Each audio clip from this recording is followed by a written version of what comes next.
Hi, I'm Calm as my dog and I create effects on TikTok. I was recommended to join the platform by another Black creator. They had a really positive experience on Effect House and I decided to see what the buzz was about. My creative process involves coming up with lists of different ideas and I categorize them into easy and hard. I'll start off with the easy ones and then once I've gone through those, I'll gradually start to learn different elements of Effect House that I need to know to create the harder ones. And the best thing about being an effect creator is seeing people's reactions to the effects you release and seeing how they tell their own stories with your effects. At times it can feel difficult to be seen as a Black creator.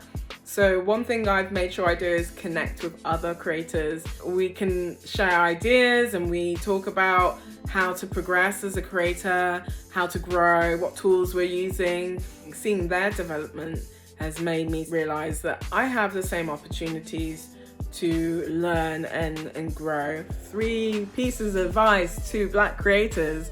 I would say keep creating, be bold, grow, learn, work on collaborations. You have a story to tell, you have a perspective.